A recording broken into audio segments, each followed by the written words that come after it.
Assalamualaikum warahmatullahi wabarakatuh. So hari ni saya nak lanjutkan sikit daripada sistem kewangan tu. Kita dah tahu macam mana monetary system. Dia cara macam mana kerajaan menerbitkan wang. Menerbitkan wang melalui fiat system lah. Iaitu wang dicetak secara digital oleh bank pada masa sekarang. Dan juga kerajaan juga mencetak duit melalui pinjaman daripada pihak bank. Juga kerajaan dia kutip duit tu untuk bayar hutang bank melalui cukai. Kerajaan juga mencetak duit melalui inflasi, iaitu melalui pinjaman wang melalui bond-bond yang dibuat lah. So wang ni secara am dia apa? Apa itu wang kan? Wang atau money. Money ni asalnya adalah dari zaman dulu adalah emas dan perak lah. Koin emas dan perak. Tapi sekarang kita dah guna mata wang kertas, iaitu fiat system. So dia guna dia untuk exchange atau untuk jual beli lah. Kita nak tukar, orang kata nak perolehi servis ataupun produk yang dihasilkan. So analogi dia, wang ni ibarat darah lah dalam badan kan. Dia dipam oleh kerajaan lah melalui orang kata jantung ke semua orang kata pelusuk badan lah. Kalau kata negara, dia akan pam duit tu ke seluruh pelusuk negara lah untuk kegunaan rakyat.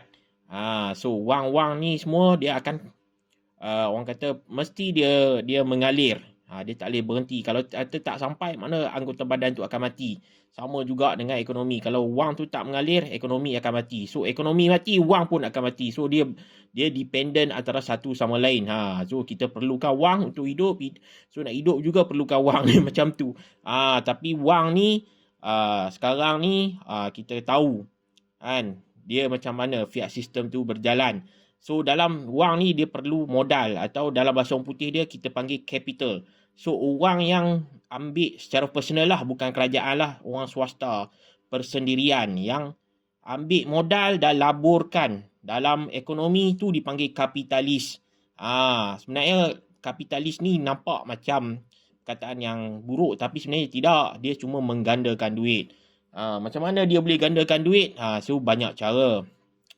Tapi orang kata semuanya berperniagaan. Investment ni sebenarnya perniagaan. Buy and sell. Kita bagi contoh lah, tokek kedai tayar. Dia dah buka kedai tayar mungkin melalui pinjaman bank. Asalnya pinjaman bank. So dah lepas 10 tahun, 15 tahun dia dalam industri tu, dia dah tahu, dia dah bayar, mungkin dah habis dah pinjaman tu. So sekarang apa yang dia dapat ialah untung bersih. Dia tak ada hutang. So dia ada kedai kan. Dia mungkin ada lagi pinjaman lain yang dia perlu selesai, tapi dia dengan pengalaman dia tu, dia boleh dapat untung bersih. Dia tahu apa yang perlu buat. Jadi dia nak invest lagi. Macam mana dia buka lagi cawangan di tempat lain. Dia latih pula orang sebagai pihak management untuk uruskan situ. Macam mana dia uruskan.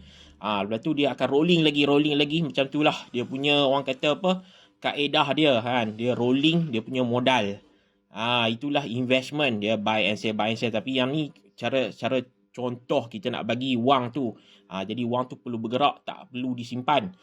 So kalau kita simpan, wang dia akan susut nilai. Disebabkan inflasi. Inflasi dekat Malaysia ni lebih kurang 6%. So kalau kata kita nak simpan, kita kena simpan di tempat yang lebih daripada 6% lah. Sekarang ni kebanyakan kita boleh kata ASB tu pun satu simpanan. Sebab dia dah rendah. Dia tak boleh nak tampung inflasi. Kita kata tabung haji tu pun simpanan sebab dia dah rendah.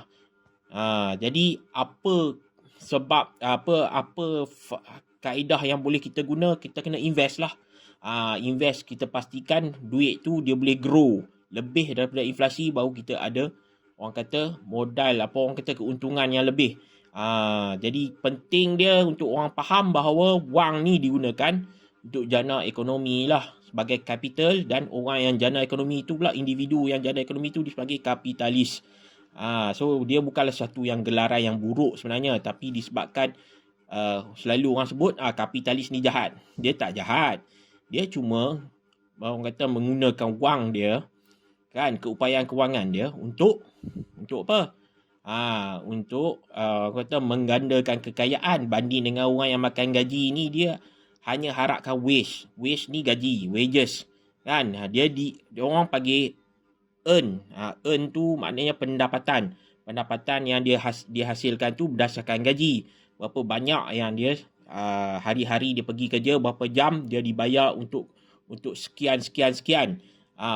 Untuk dia punya sama ada daripada segi teknikal ke, daripada segi ilmu-ilmu dia ke, kan, dia ada task-task dia yang diberi dan dibayar untuk keperluan bisnes atau keperluan orang kata servis tersebut. Jadi dia hanya makan gaji. Jadi dia tu berfungsi kepada orang yang keluarkan modal. So kalau kita kerja kilang, maknanya orang yang keluarkan modal untuk buat kilang tu adalah kapitalis dan kita bekerja untuk kapitalis. So kalau kata kita benci dengan orang yang kapitalis, orang yang pandai gunakan modal, tapi kita pula pergi kerja dengan kapitalis. Jadi kalau kata daripada sini kita cuma nak tukar mindset saja, kan. Selalu kita dah terbiasa dengan mindset kerja makan gaji, kan, dapat gaji setiap bulan. So kita tak fikir sangat apa itu inflasi, apa itu wang, apa itu monetary system, kan, apa itu OPM, other people's money. So kita akan belajar dalam next segment lah. So hari ni kita belajar tentang wang. Wang tu kita nak exchange antara produk atau servis, kan. Bila kita ada duit, kita boleh tukar dengan ni, dengan servis ni. Saya nak makan KFC, saya nak naik Grab tu servis, kan. Saya nak beli baju. Tapi semua tu dia akan menyebabkan wang tu berpindah tangan. Orang yang dapat wang tu pula, kalau dia peniaga, biasanya dia akan reinvest balik. Orang yang contoh pasar malam, dia jual nasi ayam. Bila dia dapat duit, dia kena reinvest balik sebab dia hari-hari dia kena beli nasi ayam. Dia kena buat nasi ayam. Jadi dia kena beli ayam, dia kena beli beras dan bahan-bahan untuk buat nasi ayam, kan. So baki keuntungan tu baru dia boleh guna untuk keluarga dia. Jadi dia kena reinvest balik. Macam kita tak reinvest apa pun, kan. Kita cuma simpan, kadang-kadang belanja, kadang-kadang kita buat pinjaman. Jadi sebab tu cycle dia bergantung pada mindset. Kalau dia tak ada ilmu, mindset dia tak akan berubah. So mindset ni dia hanya boleh berubah bila ada ilmu. Macam mana nak guna wang. Guna wang tu untuk apa? Untuk perbaiki keadaan ekonomi keluarga, perbaiki keadaan ekonomi sendiri, kan. Kita tambah ilmu supaya kita boleh guna ilmu tu, supaya kita boleh ajar anak-anak apa itu ekonomi, apa itu wang, apa itu financial. Dan benda-benda ni kita kena faham. So lepas kita belajar wang, kita akan belajar OPM, other people's money. Ni tajuk ni menarik ni. So sebelum kita belajar OPM, kita kena tahu apa itu sistem banking system. Yang ni. Okey. Assalamualaikum warahmatullahi wabarakatuh.